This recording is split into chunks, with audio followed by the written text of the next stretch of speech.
பலாலியில் கையகப்படுத்தப்படவுள்ள காணிகளுக்குள் சிறுதானிய உற்பத்திக்கு அனுமதி கோரல். ஜனாதிபதியால் வருகையில் அனுமதி வழங்கப்படும். சாகல தெரிவிப்பு. தமிழ் சிங்கள புத்தாண்டின் பின் பாராளுமன்றத்தை கலைக்க ரகசிய திட்டம். நாட்டில் 252 மருந்து பொருட்களுக்கு தட்டுப்பாடு. வெடுக்கு நாரிமலை ஆலய விவகாரம் போலீஸ் ஊடகப் பிரிவு வெளியிட்டுள்ள அறிக்கை. வெடுக்கு நாரிமலை ஆதிசிவன் கோவில் சிவராத்திரியில் போலீசாரின் அட்டூழியங்கள். நல்லூரில் போராட்டத்துக்கு அழைப்பு. தபால் ஊழியர்கள் அடையாள வேலை நிறுத்தம். சர்வதேச நாணய நிதியத்தின் விசேட கலந்துரையாடல் இன்று. ஐக்கிய தேசிய கட்சிக்குள் ஏற்பட்டது முரண்பாடு. தொடர்பான விரிவான செய்திகள். பலாலி விமான நிலையத்தை சூழ உள்ள பகுதிகளில் விமான ஓடுதள விஸ்தரிப்பிற்காக சில காணிகளை கையகப்படுத்தியுள்ளோம். அதனைச் சூழ சிறுதானிய பயிற்சியை மேற்கொள்ள விமானப்படையினர் அனுமதி கோரியுள்ளனர். ஜனாதிபதியின் யாழ் வருகையின் போது அதற்கான அனுமதியை வழங்குவதற்கும் ஏற்பாடுகளை மேற்கொண்டுள்ளோம் என ஜனாதிபதியின் தேசிய பாதுகாப்பு ஆலோசகர் சாஹ்லோ ரத்நாயக்க தெரிவித்தார். யாழ்ப்பாணம், கிளிநொச்சி மாவட்டங்களில் இராணுவ கட்டுப்பாட்டில் உள்ள 110 ஏக்கர் காணிகளை உத்தியோகபூர்வமாக பொதுமக்களிடம் கையளிக்கும் நிகழ்வு நேற்று இடம்பெற்றது. இதில் கலந்து கொண்டு கருத்து தெரிவிக்கும் போது அவர் இதனை தெரிவித்துள்ளார். யுத்த காலத்தில் தேசிய பாதுகாப்பு காரணங்களுக்காக முப்படை மற்றும் போலீசாரால் யாழ்ப்பாணம், கிளிநொச்சி மற்றும் முல்லைத்தீவு மாவட்டங்களில் மக்களின் காணிகள் கையகப்படுத்தப்பட்டது. மேலும் அரசாங்க திணைக்களங்களான வனஜீவராசிகள் மற்றும் வனவள திணைக்களங்களின் கட்டுப்பாட்டின் கீழ் அதிகளவான காணிகள் உள்ளன என்பதை ஏற்றுக்கொள்கிறேன். 2009ஆம் ஆண்டு யுத்தம் முடிவுக்கு வந்ததன் பிற்பாடு 2013ஆம் ஆண்டிலிருந்து மக்களிடம் காணிகளை கையளிக்கும் நடவடிக்கைகள் அரசாங்கம் மேற்கொண்டு வந்தது. எனினும் நாட்டில் இன்னமும் விடுவிக்கப்படாமல் சுமார் 5000 ஏக்கர் மக்களின் காணிகள் முப்படை மற்றும் போலீசார் வசம் உள்ளன. எனினும் 5000 ஏக்கர் காணிகள் தேசிய பாதுகாப்புக்கு மிகவும் தேவையான காணிகளாகும். அதேபோல் மக்களுக்கும் தேவையானதாகவும் உள்ளது. ஜனாதிபதி ரணில் தலைமையிலான அரசாங்கம் நாட்டை பொறுப்பெடுத்த போது நாடு பங்குரோத்து நிலையில் இருந்தது. அதனால் அரசாங்கம் முதலில் நாட்டின் பொருளாதார ஸ்திரத்தன்மை பற்றி அக்கறை செலுத்தியது. அதன் பின்தான் மக்களின் காணிகளை விடுவிப்பது தொடர்பில் அக்கறை செலுத்தியது. காணிகளை விடுவிப்பது தொடர்பில் முப்படைகளை சேர்ந்த உயர்மட்ட குழு ஒன்று நியமிக்கப்பட்டுள்ளது. அக்குழுவை குறித்த கால வரையறைக்குள் காணிகளை விடுவிப்பது தொடர்பான அறிக்கையை சமர்ப்பிக்குமாறு ஜனாதிபதி கோரியுள்ளார். அந்த குழுவின் ஆரம்பகட்ட அறிக்கை கிடைத்துள்ளது. அதனை ஆராய்ந்து அடுத்த கட்ட முடிவுகள் எடுக்கப்படும். மேலும் தேசிய பாதுகாப்புக்கு மிகவும் தேவையான சில காணிகள் தொடர்ந்து முப்படைகளின் கட்டுப்பாட்டில் இருக்கும். அந்த காணிகள் மக்களுக்கு தேவையானது என நமக்கு தெரியும். எனவே தொடர்ந்தும் கையகப்படுத்தப்பட்டிருக்கும் காணிகளுக்குரிய இழப்பீடுகளை வழங்கவும் தயாராக உள்ளோம். கீரிமலை ஜனாதிபதி மாளிகை காணியை தகவல் தொழில்நுட்ப கற்கைகள் தனியார் பல்கலைக்கழகத்துக்கு வழங்கும் நடவடிக்கையை எடுத்துள்ளோம்.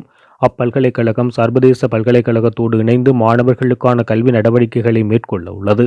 மேலும் ஜனாதிபதி மாளிகை தவிர்த்து அதனை சூழவுள்ள மக்களின் காணிகளை விடுவிக்க உள்ளோம்.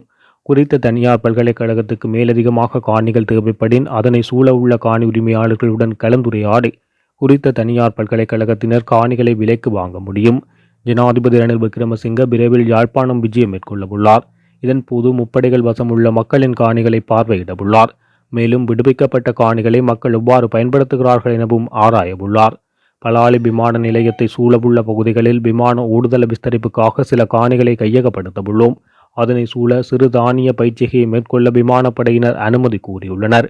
ஜனாதிபதியின் யாழ் வருகையின் போது அதற்கான அனுமதியை வழங்குவதற்கும் ஏற்பாடுகள் மேற்கொண்டுள்ளோம். யுத்த காலத்தில் இடம்பெயர்ந்தவர்களின் வீடுகளை மீள கட்டி கொடுப்பது தொடர்பான பிரச்சினையும் நிலவி வருகிறது. அதனை நிவர்த்தி செய்ய வேண்டிய கடப்பாடு எமக்கு உண்டு. அப்பிரதேச மக்களின் பொருளாதார நிலை தொடர்பிலும் கவனம் செலுத்தியுள்ளோம். எனவேதான் இந்த பிரதேசத்தில் தகவல் தொழில்நுட்ப பல்கலைக்கழகத்தை நிறுவுவதில் கவனம் செலுத்தியுள்ளோம். இந்திய இழுவைப்படைகளால் வடக்கு மீனவர்கள் பல இன்னல்களை எதிர்நோக்குவதாக கடற்தொழில் அமைச்சர் எனக்கு தெரிவித்தார். கடற்படையினர் தமக்கு வழங்கப்படும் கட்டளைகளை நிறைவேற்றி வருகின்றனர். எனவே கடற்படையை வைத்து இந்திய இலங்கை மீனவர் பிரச்சினையை தீர்க்க முடியாது. இதனை ராஜதந்திர ரீதியாகவே அணுக வேண்டும். மீனவர் பிரச்சினை தொடர்பில் இந்திய இலங்கை உயர்மட்ட பேச்சுவார்த்தைகள் நீண்ட காலமாக இழுபறியில் உள்ளன. எனவே மிகுந்த அக்கறையுடன் அந்த பேச்சுவார்த்தையை மீண்டும் தொடர வேண்டும். இழுவைமடி மீன்பிடி முறையால் இலங்கைக்கும் இலங்கை கடற்பரப்புக்கும் மிகுந்த பாதிப்பு உள்ளது. இழுவைமடி மீன்பிடி முறைமை என்பது சர்வதேச மட்டத்தில் ஏற்றுக்கொள்ளப்படாத மீன்பிடி முறையாகும். இதனால் கடலின் வளம் முழுமையாக சுரண்டப்படுகிறது. மேலும் எமது மீனவர்களின் வலைகள், சொத்துக்கள் அழிவடைகின்றன. எனவே இது தொடர்பில் ராஜதந்திர மட்ட கலந்துரையாடல் மூலம் தீர்க்கமான முடிவினை எடுக்க வேண்டும் என தெரிவித்துள்ளார். பாராளுமன்றத்திற்கு கொண்டுவரப்பட்ட பிரேரணையின் ஊடாக பாராளுமன்றத்தை கலைப்பது தொடர்பில் ஆளும் கட்சி மற்றும் எதிர்க்கட்சி சிரேஷ்ட உறுப்பினர்கள் குழுவிற்கு இடையில் ரகசிய கலந்துரையாடல் ஒன்று இடம்பெற்றுள்ளதாக தகவல் வெளியாகியுள்ளது. இக்கலந்துரையாடலில் தமிழ் சிங்கள புத்தாண்டின் பின்னர் பாராளுமன்றம் கலைப்பது தொடர்பில் இரு கட்சிகளின் சிரேஷ்ட உறுப்பினர்கள் கருத்துக்களை பரிமாறிக்கொண்டதாக தெரிய வந்துள்ளது. அதில் ஆர்வமுள்ள உறுப்பினர்களின் எண்ணிக்கையை பட்டியலிட்டு கணக்கெடுப்பதற்கு உடன்பாடு எட்டப்பட்டுள்ளதாக தெரிவிக்கப்படுகின்றது. எவ்வாறாயினும் இரு கட்சிகளின் சிரேஷ்டர்களின் கலந்துரையாடலில் எழுந்துள்ள விடயங்களை கட்சி தலைவர்களிடம் முன்வைத்து இறுதி இணக்கப்பாட்டுக்கு வருவதற்கு தீர்மானிக்கப்பட்டுள்ளதாக உள்ளக தகவல்கள் வெளியாகியுள்ளன. இந்த இரகசிய கலந்துரையாடலுக்காக ஆளும் கட்சி மற்றும் எதிர்க்கட்சியின் சிரேஷ்ட உறுப்பினர்கள் குழு ஒன்று இணைந்துள்ளதாக தெரிவிக்கப்பட்டுள்ளது. உலகில் மிக குறைந்த நாட்கள் வேலை செய்யும் நாடு இலங்கை என முன்னாள் சபாநாயகர் கரு ஜெயசூரிய தெரிவித்துள்ளார். உலக மக்கள் தொகை விகிதத்தின்படி சராசரியாக 250 பேருக்கு ஒரு அரச ஊழியர் அரச பணியில் இருக்க வேண்டும். எனினும் இலங்கையில் 13 பேருக்கு ஒரு அரச ஊழியர் உள்ளார். இவ்வளவு பெரிய பொது சேவை உலகில் எங்கும் இல்லை. இவர்களை பணி நீக்கம் செய்ய நான் கூறவில்லை. அப்படியானால் நமக்கு திறமையான பொது சேவை இருக்க வேண்டும். இன்று கடிதம் கொடுத்தால் நாளை பதில் சொல்ல முடியும். மேலும் இந்த சிறிய நாட்டில் நமது இராணுவம் எவ்வளவு பெரியது. இங்கிலாந்து மற்றும் வங்கதேசத்தை விட நமது நாட்டில் பெரிய இராணுவம் உள்ளது.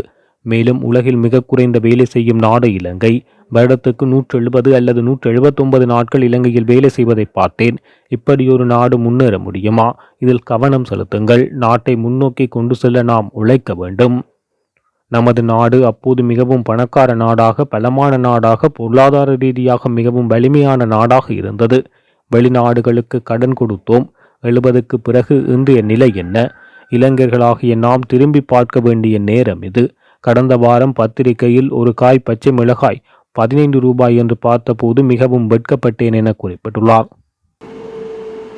குற்றச்செயல்கள் மற்றும் போதைப்பொருள் தடுப்பு நடவடிக்கைகளை தடுப்பதற்கு இராணுவத்தினரின் உதவியை பெற்றுக்கொள்ள போலீசார் தீர்மானித்துள்ளனர். இது தொடர்பில் அனைத்து போலீஸ் நிலையங்களுக்கும் உரிய அறிவுறுத்தல்கள் வழங்கப்பட்டுள்ளதாக போலீஸ் ஊடக பேச்சாளர் பிரதி போலீஸ் மா அதிபர் நிகால் தல்தூவ தெரிவித்துள்ளார். போலீஸ் அதிகாரிகளின் பற்றாக்குறை, குறிப்பாக சாலை மறியல் சோதனைகளுக்கு போதுமான அதிகாரிகள் இல்லாமை, கடுமையான குற்றவாளிகளை கைது செய்யும் பணியை இலகுவாக்கும் காரணங்களுக்காக இராணுவத்தினர் அழைக்கப்பட்டுள்ளதாக அவர் தெரிவித்துள்ளார். நாட்டில் சுமார் 252 மருந்து பொருட்களுக்கு தட்டுப்பாடு நிலை ஏற்பட்டுள்ளதாக மருத்துவ மற்றும் சிவில் உரிமைகளுக்கான மருத்துவர்களின் தொழிற்சங்க நிலையத்தின் தலைவர் டாக்டர் சமால் சஞ்சீவ தெரிவித்துள்ளார். முன்னாள் சுகாதார அமைச்சர் மற்றும் அமைச்சின் செயலாளர் பதவி விலகி 5 மாதங்கள் கடந்துள்ள நிலையிலும் தற்போதைய சுகாதார அமைச்சரும் அமைச்சின் செயலாளரும் மருந்து பொருள் தட்டுப்பாட்டுக்கு தீர்வு வழங்கவில்லை என அவர் மேலும் சுட்டிக்காட்டியுள்ளார். இதேவேளை பிரதேச மருத்துவமனைகளில் மருந்து கொள்வனவு செய்வதற்காக மருத்துவமனை பணிப்பாளர்களுக்கு நிதி வழங்கும் திட்டம் ஒன்று நடைமுறையில் உள்ளதாக குறிப்பிட்டுள்ளார். இந்த நடைமுறையினால் முறைகேடுகள் ஏற்படக்கூடிய சாத்தியங்கள் காணப்படுவதாக சுட்டிக்காட்டினார். அத்துடன் மருந்து பொருள் கொள்வனவு கிரமப்படுத்தப்பட வேண்டும் எனவும் அவர் வலியுறுத்தியுள்ளமை குறிப்பிடத்தக்கது. வறட்சியான நேரத்தில் வெடுக்குநாரிமலை ஆதீஸ்வரன் ஆலய ஜாகத்தால் காட்டில் தீ ஏற்பட வாய்ப்புள்ளதுடன் நீதிமன்ற உத்தரவை மீறியதாகவும் காவல்துறை ஊடகப் பிரிவு அறிக்கை வெளியிட்டுள்ளது. வெடுக்குநாரிமலை ஆதிசிவன் ஆலயத்தில் ஆலய பூசகர் உள்ளிட்ட 8 பேர் கைது செய்யப்பட்டமை தொடர்பில் போலீஸ் ஊடகப் பிரிவு நேற்று வெளியிட்டுள்ள அறிக்கையில் இதனை தெரிவித்துள்ளது. நீதிமன்றத்தில் தற்போது வழக்கு விசாரணைகள் நிலுவையில் உள்ள போதிலும் நெடுங்கேணி போலீஸ் பிரிவில் உள்ள வெடுக்குநாரிமலையில் தொல்பொருள் நிலைய பிரதேசத்தினுள் சிவராத்திரி பூஜையை நடாத்துவதற்கு அனுமதி வழங்கப்பட வேண்டும் என தொல்பொருள் பிரதேசத்தில் உள்ள இந்து ஆலய பூசகர் உள்ளிட்ட குழுவினர்களால் வவுனியா நீதவான் நீதிமன்றத்தில் இலக்கம் D-540/23 கீழ் மனு தாக்கல் செய்யப்பட்டு அனுமதி கோரப்பட்ட போதிலும் அவ்வாறான விசேட பூஜைகள் நடாத்துவதற்கு அனுமதி வழங்க முடியாது என நீதிமன்றம் கடந்த 2024 மார்ச் 4ஆம் தேதி அன்று தீர்ப்பு வழங்கியது. மேலும் தொல்லியல் பிரதேசத்தில் பகல் நேரத்தில் சாதாரணமாக நடாத்தப்படும் வழிபாட்டு பூஜைகளுக்கு மேலதிகமாக விசேட பூஜைகள் நடாத்துவதை தவிர்ப்பதற்கு நடவடிக்கை எடுக்கப்பட வேண்டும் என 2024 மார்ச் 6ஆம் தேதி தொல்பொருள் பதில் பணிப்பாளரினால் வடமாகாண சிரேஷ்ட போலீஸ் மா அதிபரிடம் விடுக்கப்பட்ட கோரிக்கையின் பிரகாரம் நேற்று முன்தினம் சட்டம் மற்றும் ஒழுங்கை பாதுகாப்பதற்காக போலீசார் உத்தியோகத்தர்கள் தொல்லியல் பிரதேசத்து பணியில் அமர்த்தப்பட்டனர். எவ்வாறாயினும் தொல்லியல் பிரதேசத்தில் மகா சிவராத்திரி தினத்தன்று 500க்கும் மேற்பட்ட பொதுமக்கள் வருகை தந்து சாதாரணமாக பூஜை வழிபாடுகளை செய்தனர். இரவு நேரத்தில் தொல்லியல் பிரதேசத்தில் பூசகர் மற்றும் 40 பேரை கொண்ட குழுக்களால் நீதிமன்ற தீர்ப்பையும் மீறி தொல்பொருள் திணைக்களம் அல்லது வன பாதுகாப்பு திணைக்களத்தின் அனுமதியின்றி 8ஆம் தேதி இரவு நேரத்தில் யாகம் செய்து விசேட சிவராத்திரி பூஜை வழிபாடுகளை நடாத்துவதற்கு நடவடிக்கை எடுத்தனர். இரவு கடமையில் இருந்த போலீஸ் உத்தியோகத்தர்களால் அவ்வாறு செய்ய வேண்டாம் என தெரிவித்த போதிலும் அவர்கள் அதனையும் மீறி தொடர்ந்து செயற்பட்டனர். நீதிமன்ற தீர்ப்பையும் மீறி நாட்டு நிலவும் வறட்சியான காலநிலை காரணமாக வன பிரதேசத்தினுள் யாக பூஜைகள் நடாத்துவதன் ஊடாக வன பிரதேசத்தில் தீ ஏற்பட்டு அழிவடைவதற்கான சந்தர்ப்பம் உள்ளதால் வன பிரதேசத்தில் அத்துமீறி பிரவேசித்தமை மற்றும் சட்ட முரணற்ற வகையில் ஒன்று கூடி மக்கள் கூட்டத்தை சேர்த்தவர்கள் என்னும் குற்றத்தின் கீழ் பிரதான பூசகருடன் 8 பேரை போலீசார் கைது செய்துள்ளனர்.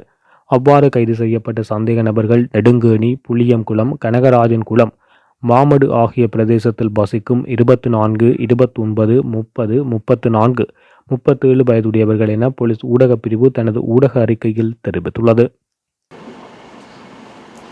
வடக்குநாரிமலை ஆதிசிவன் கோவிலில் மகா சிவராத்திரி பூஜையின் போது போலீசாரின் அட்டூழியங்களை கண்டித்தும் கைது செய்தோரை உடன் விடுதலை செய்யவும் வலியுறுத்தி இன்று திங்கட்கிழமை மாலை 4 மணியளவில் நெல்லை ஆதீன முன்றலில் கவனஈர்ப்பு போராட்டம் இடம்பெற உள்ளதாகவும் இந்த போராட்டத்தில் அனைவரையும் அணிதிரளுமாறும் ஒருங்கிணைந்த தமிழர் கட்டமைப்பு சார்பாக அதன் தலைமை ஒருங்கிணைப்பாளர் தவ திரு அகத்தியர் அடிகளார் அழைப்பு விடுத்துள்ளார்.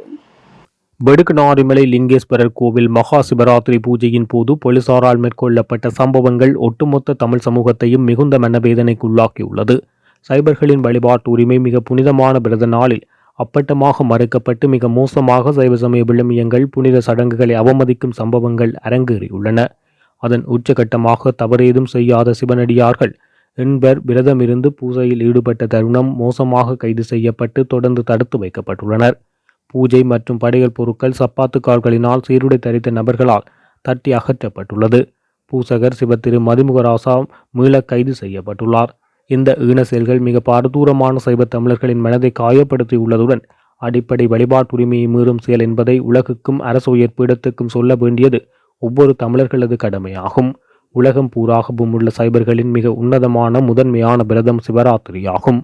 அந்த வகையில் இந்த சிவராத்திரி தினத்தில் வவுனியா மாவட்டத்தில் உள்ள தொன்று தொட்டு தமிழ் சைவர்கள் வழிபட்டு வரும் ஆதிசிவன் கோவிலில் நடைபெற்ற மோசமான சம்பவங்களை கண்டித்தும் கைது செய்யப்பட்ட பக்தர்களை உடனடியாக விடுவிக்க கோரியும் நாம் அணிதிரண்டு எதிர்ப்பை பதிவு செய்வோம் என அந்த ஊடக அறிக்கையில் குறிப்பிடப்பட்டுள்ளது. மத்திய தபால் பரிவர்த்தனை ஊழியர்கள் ஒன்று அடையாள வேலை நிறுத்தத்தில் ஈடுபட்டுள்ளனர். குறித்த வேலை நிறுத்தமானது 8 மாடி கட்டிடத்தில் உடைந்த 2 மின் தூக்கிகளை சீர் செய்யாமைக்கு எதிராகவே ஆரம்பிக்கப்பட்டுள்ளதாக ஒன்றிணைந்த தபால் தொழிற்சங்க முன்னணியின் இணை அழைப்பாளர் சிந்தக பண்டார தெரிவித்துள்ளார். இதேவேளை இந்த கட்டிடத்தை தினமும் 3000க்கும் மேற்பட்டோர் பயன்படுத்துவதாகவும் பொதிகளுக்கான மின்தூக்கி 5வது தளம் வரை மட்டுமே இயங்கும் எனவும் அங்கிருந்து தபால் ஊழியர்கள் தபால் பொருட்களை எடுத்து செல்ல வேண்டும் என்றும் அவர் மேலும் சுட்டிக்காட்டியுள்ளார். யாழில் வெளிநாடு அனுப்பி வைப்பதாக கூறி 60 லட்சம் ரூபாய் பணத்தை மோசடி செய்த குற்றச்சாட்டில் பெண்ணொருவர் கைது செய்யப்பட்டுள்ளார். அத்துடன் பெண்ணின் வங்கிக் கணக்கில் கோடிக்கணக்கான ரூபாய் பணப்பரிமாற்றங்கள் இடம்பெற்றுள்ளதாக போலீசார் தெரிவித்தனர். குறித்த மோசடி சம்பவம் தொடர்பில் மேலும் தெரிய வருவது யாழ்ப்பாண நகர் பகுதியை அண்மித்த பகுதியில் வெளிநாடு செல்பவர்களுக்கான தொடர்பகம் ஒன்றை ஆரம்பித்து வெளிநாடு செல்ல விரும்புபவர்களுக்கு ஆலோசனைகள் வழங்கல், விசா தொடர்பிலான தெளிவூட்டல்கள் போன்ற சேவைகள் கட்டணம் பெற்று வழங்கி வந்துள்ளார். அவரை நம்பி யாழ்ப்பாணத்தின் பல பாகங்களை சேர்ந்தவர்களும் பணத்தை வழங்கி வந்துள்ளனர். அவர்களில் ஒருவர் சுமார் 60 லட்சம் ரூபாய் பணத்தை வழங்கியுள்ளார். பணத்தை வழங்கியவர் தனது வெளிநாட்டு பயண ஏற்பாடுகள் தாமதமாகி வந்தமையினால் அப்பெண் மீது சந்தேகம் கொண்டு யாழ்ப்பாணம் போலீஸ் நிலையத்தில் முறைப்பாடு பதிவு செய்துள்ளார். சர்வதேச நாணய நிதியத்தின் பிரதிநிதிகளுக்கும் இந்நாட்டு பிரதிநிதிகளுக்கும் இடையிலான கலந்துரையாடல் இன்று ஜனாதிபதி செயலகத்தில் இடம்பெற உள்ளது. செம்பலாப்பிட்டிய ஜனாதிபதியின் பணிப்பாளர் பிரதானி சாகல ரத்நாயக்க, ஜனாதிபதியின் செயலாளர் சமநக்க நாயக்க, மத்திய வங்கி ஆளுநர் கலாநிதி நந்தலால் வீரசிங்க, நிதியமைச்சின் செயலாளர் KM மஹிந்த சுரீபத்தின பங்கேற்க உள்ளனர். இதேவேளை இந்த கலந்துரையாடலில் பங்கேற்குமாறு எதிர்க்கட்சித் தலைவர் சையத் பிரேமதாசா, தேசிய மக்கள் கட்சியின் தலைவர் அனுகுமார திசாநாயக்க மற்றும் தமிழ் தேசிய கூட்டமைப்பின் தலைவர் ஆகியோருக்கு அழைப்பு விடுக்கப்பட்டுள்ளதாக ஜனாதிபதி செயலகம் தெரிவித்துள்ளது.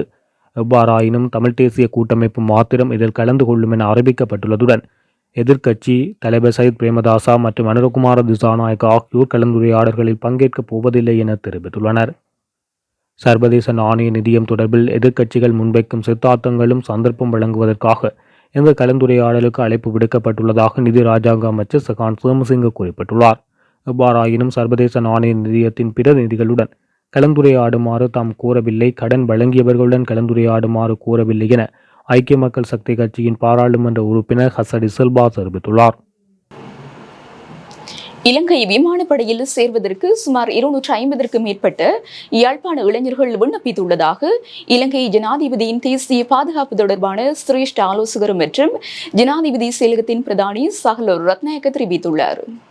இலங்கை விமானப்படையின் 73வது நிறைவை முன்னிட்டு யாழ்ப்பாணத்தில் கல்வி மற்றும் தொழில்நுட்ப கண்காட்சியின் போது இளைஞர்கள் பலர் விண்ணப்பித்துள்ளனர். இலங்கை விமானப்படை கடந்த மார்ச் 6ஆம் தேதி முதல் 10ஆம் தேதி வரை குறித்த கல்வி கண்காட்சி நிகழ்ச்சியை யாழ்ப்பாணம் முற்றவெளியில் நடத்தியது. இந்த கண்காட்சியானது ஒரு திருப்பு முனையான விடயமாக அமைந்துள்ளது. அது மாத்திரமன்றி இது விமானப்படைக்கும் யாழ்ப்பாண சமூகத்துக்கும் இடையிலான உறவுகளில் ஒரு சாத்தியமான போக்கை உருவாக்கியுள்ளது. யாழ்ப்பாணம் முற்றவெளி மைதானத்தில் இடம்பெற்ற இந்த நிகழ்வில் கல்வி மற்றும் தொழில்நுட்ப ஆய்வுகளுக்கான களமாக அமைந்தது மாத்திரமன்றி யாழ்ப்பாணத்தின் இளைஞர்களிடமிருந்து விமானப்படையின் மீதான ஆர்வத்தை புதுப்பித்ததையும் காணக்கூடியதாக இருப்பதாக தெரிவிக்கப்பட்டுள்ளது.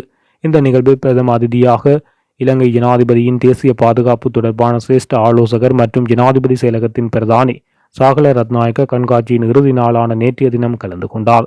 இதன்போது அவர் கருத்து தெரிவிக்கையில், யாழ்ப்பாணத்தில் முதன்முறையாக இந்த திட்டத்தை கருத்தில் கொண்டு விமானப்படை ஆட்சேர்ப்பு நிகழ்ச்சியை நடாத்தியதாகவும் யாழ்ப்பாணத்தில் இருந்து 250 இளைஞர்கள் விமானப்படையில் சேர விண்ணப்பித்ததாக குறிப்பிட்டுள்ளார்.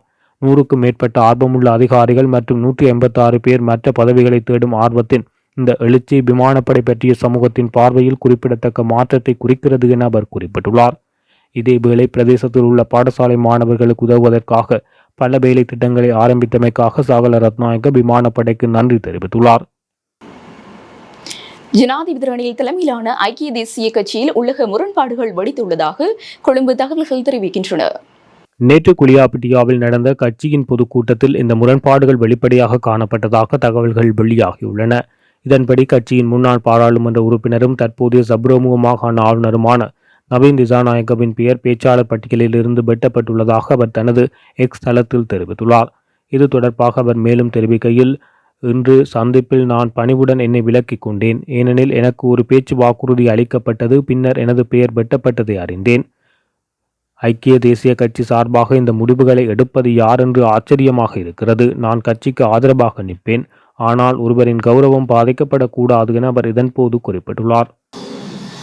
வவுனியாவில் வசிக்கும் முன்னாள் அரசியல் கைதியும் போராளிகள் நலன்புரி சங்க தலைவருமான அரவிந்தன் கொழும்பு பயங்கரவாத விசாரணை பிரிவுக்கு அழைக்கப்பட்டுள்ளார்.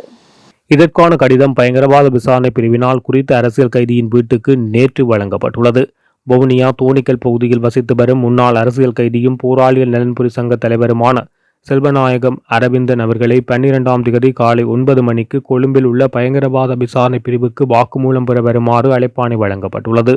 குறித்த அழைப்பாணையில் மேலும் தெரிவிக்கப்பட்டுள்ளது, விசாரணை பிரிவு ஒன்றின் மூலம் மேற்கொள்ளப்பட்டு வரும் விசாரணைக்கு அமைவாக முகநூல் கணக்கு சம்பந்தமாக மேற்கொள்ளப்பட்டு வரும் விசாரணைக்கு வாக்குமூலம் ஒன்றை பெற்றுக்கொள்வதற்காக விசாரணையை மேற்கொள்வதற்கு 2024ஆம் ஆண்டு 3ஆம் மாதம் 12ஆம் தேதி காலை 9 மணிக்கு இல 149 கேபிட்டல் கட்டிடம் நாராயண்பேட்டை முகவரியில் விசாரணை பிரிவு ஒன்றின் பொறுப்பதிகாரியை சந்திக்குமாறு அழைக்கிறோம் என அதில் தெரிவிக்கப்பட்டுள்ளது. இத்துடன் ஜெஃப்னக்லரியின் மதிய நேர பிரதான செய்திகள் நிறைவடைகின்றன. மேலதிக செய்திகளை அறிந்து கொள்ள www.jeffnaclery.lk என்ற இணையதளத்தினூடாக இணைந்து கொள்ளுங்கள்.